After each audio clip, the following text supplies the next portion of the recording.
we're up to a new chapter, and this is Shar Hazrizus, which is alacrity, speed. And therefore, with no further delay, let us begin the chapter on Zrizus. So on Chuf Yud Gimel, the chapter starts. Hazrizus. Himala Gedola LeTorah LeMitzvos. It is a great attribute involved in Torah and mitzvos. V'gam le'inyan tokonos ha'olam hazeh, and also regarding rectifying, repairing, doing proactively good things in this world. It's a very important thing to do so quickly. Not carelessly, but things should be done quickly. In other words, you should think things out thoroughly, clearly, and when you execute them, you should do that with speed and alacrity. Don't waste time. Do it. Get it done with. Do it quickly, or be quick to do it. Be quick to do it. And do it quickly. I think it's talking about more specifically doing it quickly, but because you don't want to act in a haste way. But if you've thought it out properly and you've planned it out properly, you've decided to do it. So do it, and do it with alacrity, enthusiasm. Well, yeah. Even if you're not doing it enthusiastically in terms of an emotional sense, it should be done quickly. Right? We're sweeping the floor, so you don't just drag the broom across the floor. You got to accomplish things. You got things to do. You make a checklist. You do it quickly and check it off. Tick, tick, tick, tick, tick, tick, tick. Finish. Accomplish.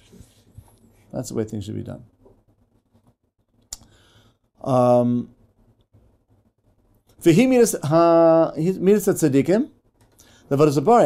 It's also an attribute which is harnessed and utilized by the righteous in their service of Hashem. For example, put on tefillin, you put it on with alacrity. Giving charity, you do it with alacrity. You're going to daven, you just drag your feet. You should walk quickly. What's that? It's very dear to you, something. Yeah. That's why you do it. Yeah. It shows that you have a zeal. You recognize the importance of it, and you're enthusiastic about it, and so you execute it with zeal. Our sages of blessed memory said, "Zerizin makdimin lemitzvos." Zerizin makdimin lemitzvos. This phrase is a bit enigmatic because it says those who are quick, they will precede in doing the mitzvos. But what does that mean? Of course, if a person is quick, he'll get to the mitzvos first. You could just as easily say a slow person will not get to the mitzvahs. But who is referring to? I think, as the commentators explain it, as is used here by the author, the point is it's not just that quick people will get to the mitzvah quickly. What it means is righteous people will make a point of getting to the mikveh quickly. Right? Otherwise, it's just an observation. Of course, if you go fast, you get there fast. If you go slow, you get there slow. What's the point? The point is that righteous people who take their service of Hashem seriously, will do it quickly. That's what it really. That's what it means. Zrizim Magdim mitzvahs. V'hinei, tirei ba'Avram Avinu b'inyan Akedah. Contemplate regarding Avram Avinu and the Akedah, the sacrifice of Yitzchak, of Isaac. Shneimar, as it says, v'yashkem Avraham ba'boker. He got up very early in the morning. God told Abraham, sacrifice your son. So when the alarm clock rang, he didn't pull the blanket over his head and press the snooze button. What's that? You didn't give him a goodbye party or anything. Yeah. He got up first thing in the morning, even though he knew that day the sacrifice was a part of his checklist, things to do. He didn't shut that snooze button and go back to sleep. He got up early. And we find that he himself saddled his mule. Because if the person didn't want to go, he would say, "Where's that servant of mine? Why didn't he saddle my mule?" never comes on time. In the meantime, I'm more than happy to delay, and I got somebody else to blame. Right? No. Even though it was certainly difficult for him, the concept of sacrificing, of slaughtering his son, as was commanded by God, his only son, the son that he acquired after blood, sweat, and tears of 100 years. Nevertheless, he did the will of God by waking up early in the morning. Zrizus. Very nice. We got to sleep quite late last night. 3 in the morning, maybe 4. My wife said she was like rolling in bed until about 5. She couldn't fall asleep. 7 o'clock. Alarm clock rings. Bing, bing, bing, bing, bing, bing. Gotta get up. Get the kids out to school. The boys have to go to cheder. But Mommy and Daddy were sleeping. So tired, didn't hear the alarm clock. It's ringing from 7 o'clock till 8 o'clock. All of a sudden, I hear my wife say, "It's 8 o'clock." The kids have to be out of the house in like 15 minutes. At most, a half an hour. 20 minutes. Yeah. She dragged herself out of bed, the poor thing. And she started stirring up the kids, getting them out of bed, and they didn't want to get up. And she said, I was too tired. I fell asleep, I guess, before she did, and she got up earlier than I did. And she said to the kids, "The flight, we're about to miss the flight." Because we had traveled not too long ago, and the kids were all excited about the flight. So the kids got out of bed. "Flight? Plane? Where are we going?" She said, "Oh, you see? Yeah. You have to fly to yeshiva. It's that late. You missed the flight." "Ah, Mom, you fooled us." Yeah, but they were already up, and so she got them ready and quickly clothed and everything else and fed and out of the house. No? Zrizus. Good for you, Ima.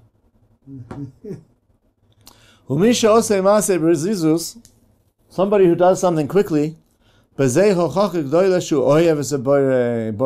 you said, Mordechai. If he does it quickly, that's an indication that he's enthusiastic about what he's doing because he loves Hashem. Like a servant who loves his master,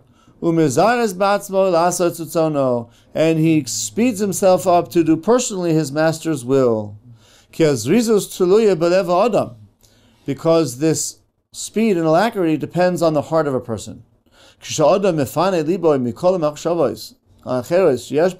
When he clears his heart of all the extraneous thoughts he's got, and he takes hold of, focuses singularly on one thought, then he's able to do something. Why? Because he is of singular purpose. And he's able to do that quickly. With no doubt that he will succeed. And it's really like that. If a person's decided that he wants to do something in his heart, even if he's tired, even if he's upset, even if he's, I don't know what, yeah, but he'll do what it is that he has to do. But, right, if a person doesn't want to do something in his heart, even if he's full of energy, right, but he's lackadaisical about it. He's dragging his feet along because he really doesn't want to do it. His heart is not in it. So Avram did. He removed from his heart the natural fatherly paternal love for his son. And he nullified that on account of the will of Hashem. He nullified the love of his son in lieu of the love of Hashem. And therefore, as far as he was concerned, he was prepared to sacrifice his son according to the command of God. And he woke up early and prepared himself to do so with alacrity. Because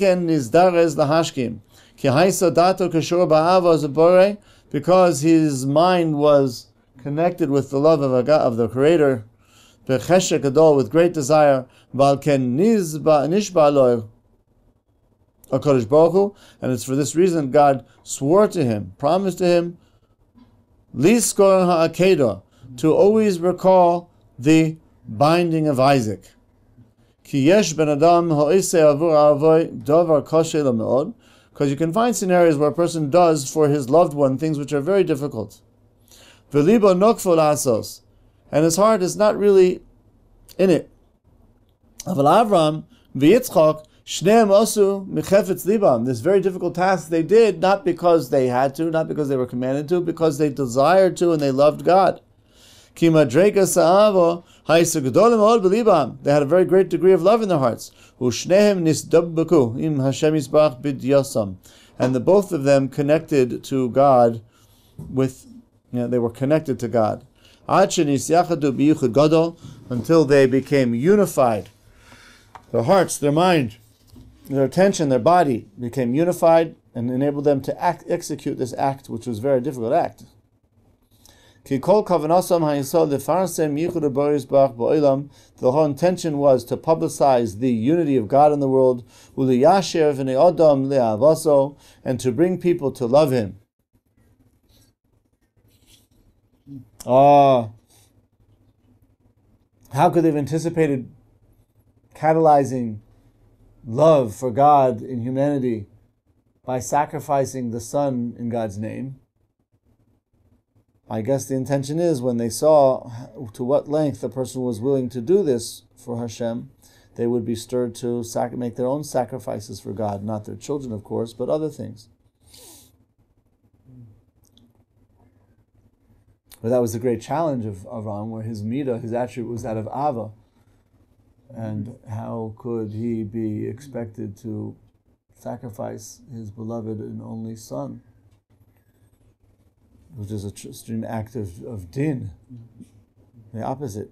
That was one of his challenges. But he then used his midah of Ava, his Ava to Hashem, and then overriding the fact that it's din.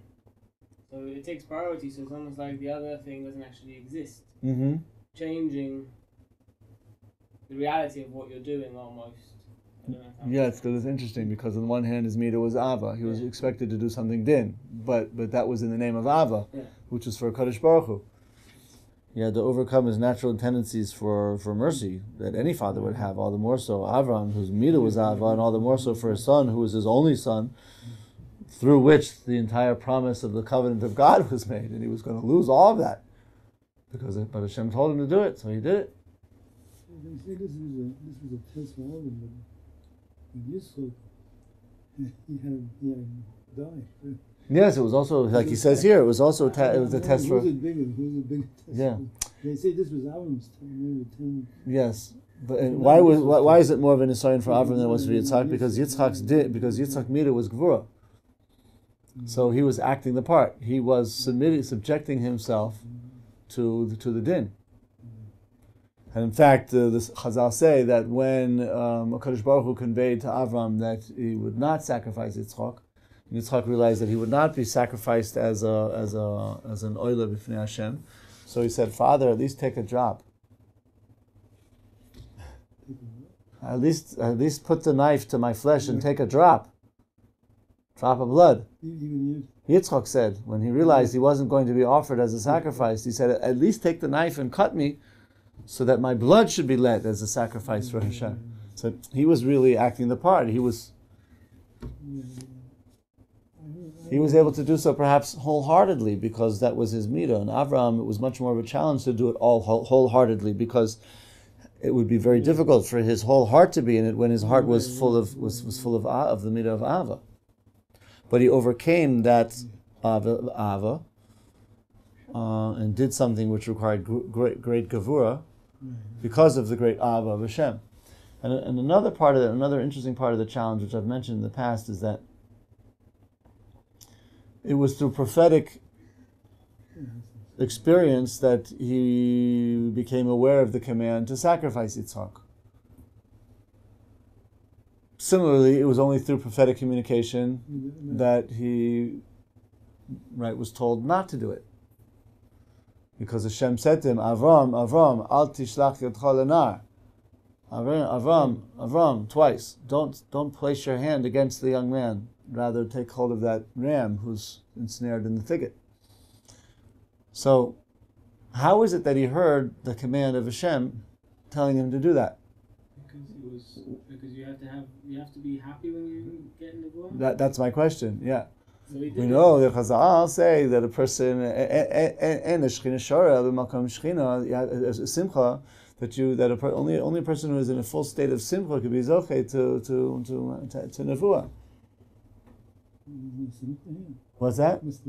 So you see from here that he must have not only accepted the din of a Kadosh Baruch Hu to do this, and not only did he accept it willingly, he executed it with the degree of schimcha necessary for nevuah. Otherwise, he wouldn't have been told. Otherwise he wouldn't have heard his being told not to do it. In which case, he really would have sacrificed his son and failed the test. So the test was really whether he could do this with the degree of simcha that he'd actually be able to, that he'd hear being told not to do it.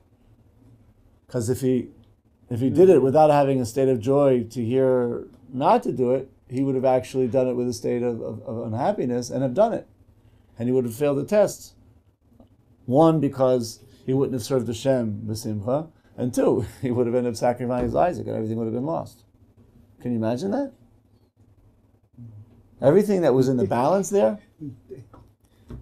Kilo Kadosh Baruch Hu was waiting to see whether he would fulfill the Ratzon Hashem in this difficult scenario with such a degree of simcha that he would hear the command to stop. And if he wasn't in the state of simcha to hear the command to stop, that would have been the end of it. He would have sacrificed Isaac and everything would have been lost. He was in such a state of joy that he heard.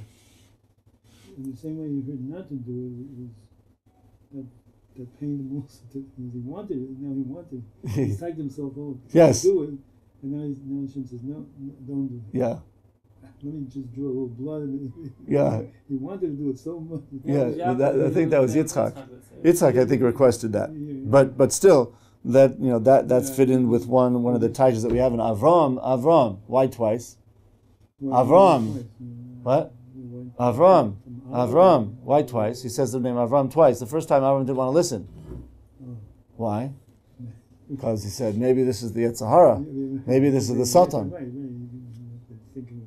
Yeah, when he heard it, Avram, he realized, no, I actually am in a full degree of simcha, and nevertheless I hear that I'm being told not to do it, so he accepted and he wouldn't do it.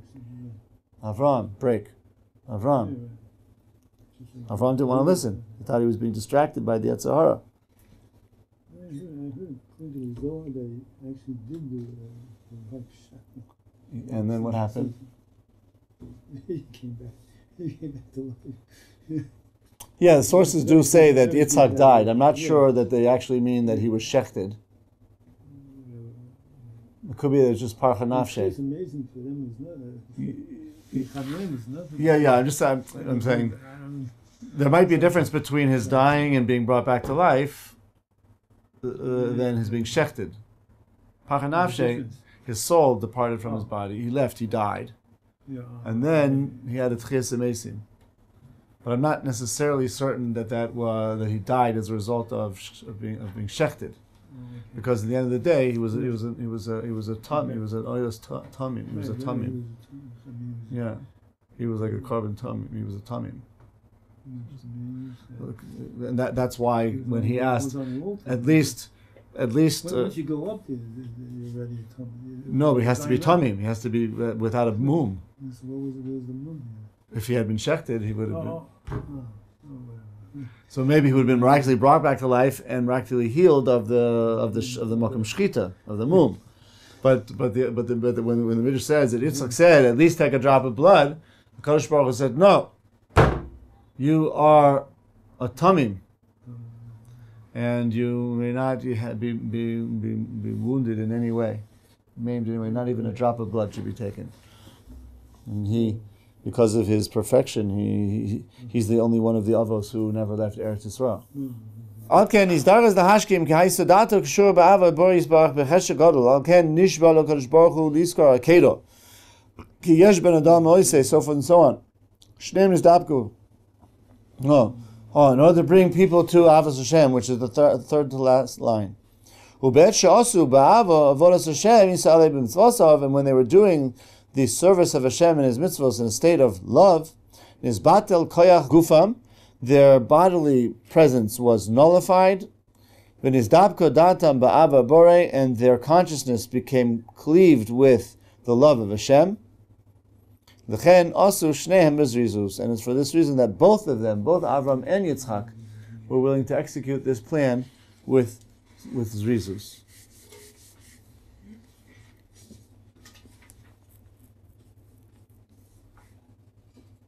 Right? We have to learn something about this.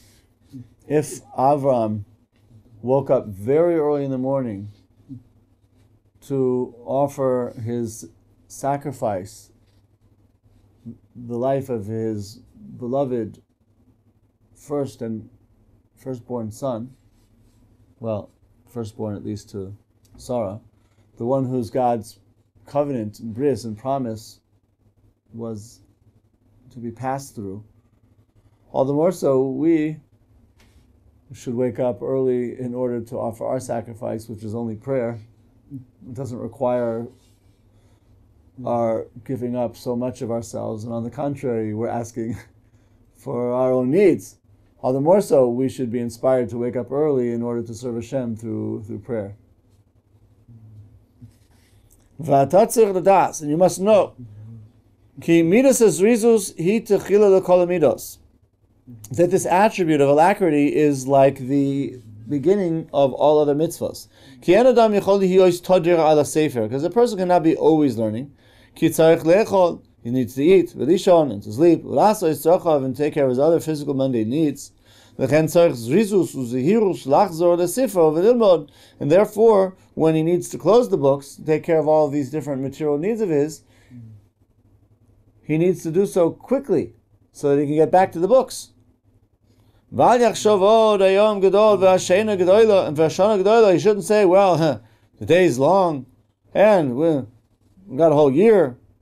Because regarding this, the sages of blessed memory said, don't say, when I got time, I'll learn. Why? Maybe you'll never get free time. And this is an understatement. I think what it really means is, right, you'll never really get free time. Particularly when you say, I'll learn when I have time, you're probably just making excuses. And you'll make sure that you never have time.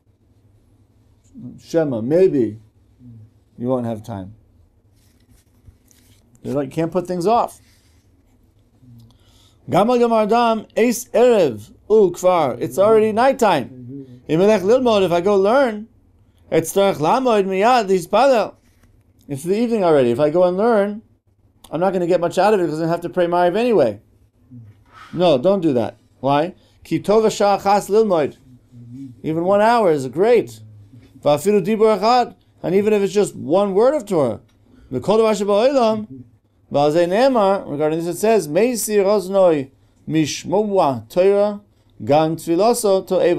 a person who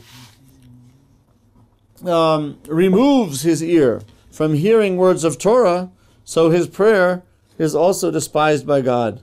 It's almost as if Shem says, yeah, I've got something to say, and you don't want to hear it? Well, when you've got something to tell me, I'm not going to hear it. Of course, the point is not that God is being spiteful. That's not the point. But God acts commensurately with us, the way we act with Him. And this is part of free will. Right? Whatever it is that you do, God goes with that. Like David Melech said in Tehillim, Hashem tzilcha al yad yeminecha, that God is like your shadow on your right hand. The Baal Shem Tov explained, just as your shadow moves with your hand, so God shadows you. Wherever you go, the way you go, He'll go with you. V'chen kosuv, that's related to what we said the other day, I think it was in this class when we were talking about, perhaps unless I'm thinking of another class, but as to why, I think we discussed in this class, why, for example, the righteous can suffer for misdeeds here, but the wicked get merit for their mitzvos here.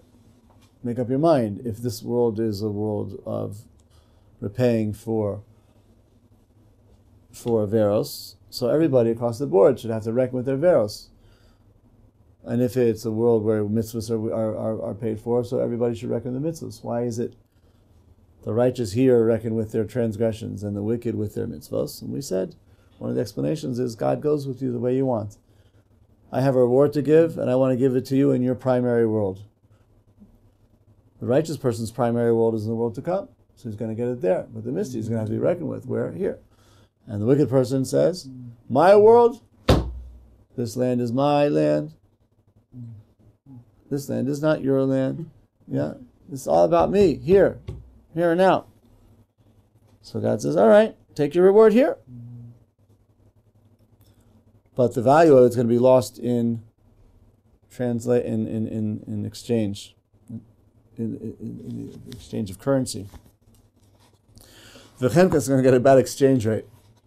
As much as he prospers here, he gets a bad exchange rate. Because it's exchanging all of that wonderful spiritual bounty for the material expression of it.